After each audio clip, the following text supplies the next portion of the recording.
Today I'm going to talk about the economy.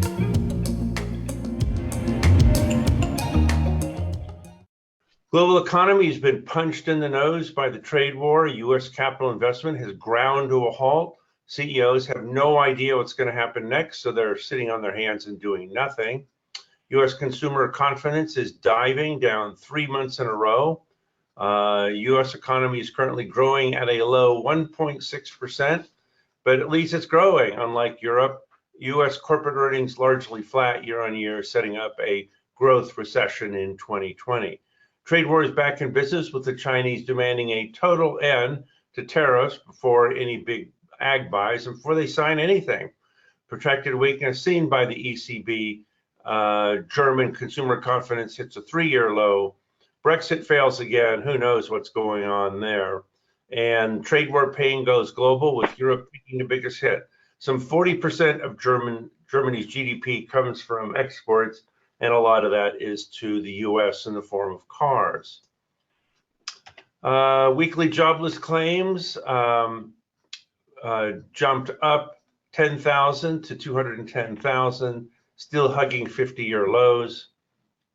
Soybeans are kind of giving up the ghost on trade, rolling over, putting in a head and shoulders top. They're going to need more proof of trade progress before we get any kind of recovery. And of course, we're now going into the winter after a disastrous summer for agricultural products in general because of the trade war. Bill Davis, are you with us? I sure am, John. Okay, and everybody, please put questions in the box so I have time to read them. Any fires where you are, Bill? Thankfully, no. Thank God we don't have to deal with that. Got any red hot stocks for us to buy? Well, that's a different story. But yeah, no, we don't have to deal with that on the East Coast, thankfully. Just hurricanes and things like that. Anyway, yeah, we've got a couple of deals that do actually look good. On the buy side, I'm looking for Shake Shack to kind of settle out and make another run up to its highs. So, just be patient, wait for it to just settle down. I'm looking in that $80 area. It might drop below it, might go to 75. It's a better buy down there, of course. CBS, again, I kept this on the list. This is a stock that's just been tremendously oversold, okay? So I would not chase it. Just wait for this thing to firm up. And then it would be worth a nibble on the long side. Excuse me. Concho Resources, again, looks like that's getting a bit of a jump. I mean, look to trade it up to that 80 area.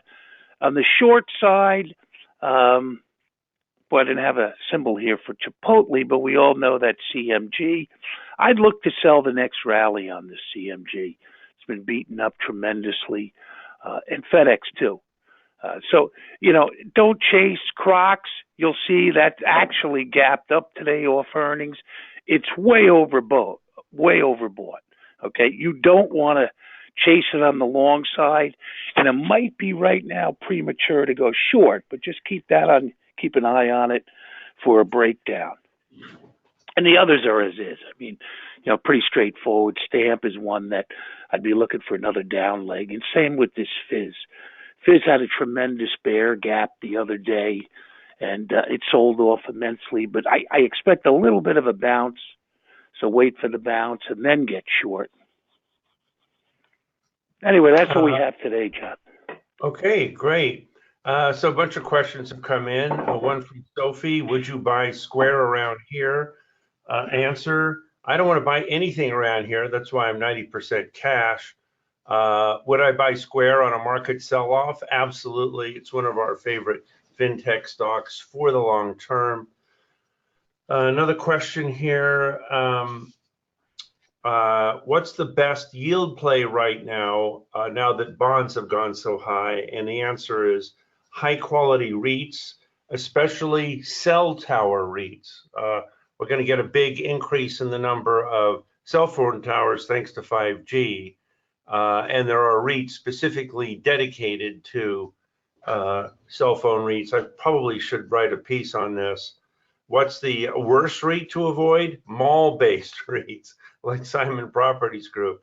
Anybody who has any connection with malls these days have a kiss of death, and no matter how much they offer to pay you, I wouldn't touch them with a 10-foot pole. Here's another question. PG&E has just had a huge sell-off of 50%. Should I buy it now, or is this a potential zero? I wouldn't touch PG&E at all. I think they're already in bankruptcy. You could have the government take over the company and wipe out all of the shareholders. The liabilities are just growing by the second. So too many other easier ways to make money than to play around with PG&E. I would avoid it.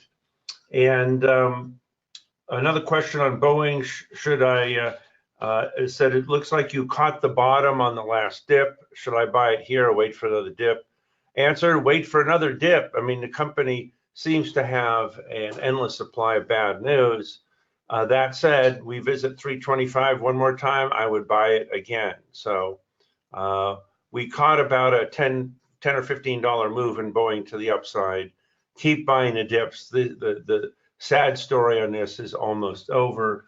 And one more question here. Do you think the earnings season will be better than expected? If so, which sectors will outperform? Well, it's always better than expected because they always downgrade earnings right before earnings time. So everything is a surprise to the upside. 80% of all stocks surprise to the upside every quarter. And what would I be buying dips? I would be buying big tech on dips, especially things like Apple. That is where the only long-term growth is in the economy. If you want to buy cheap companies on dips, go for biotech and healthcare, which have gone up almost every day since we launched the biotech letter a month ago. I hope all of you found this helpful, and hopefully it has also improved your trading. This is John Thomas, the Mad Hedge Fund Trader, signing off for today. Good luck and good trading.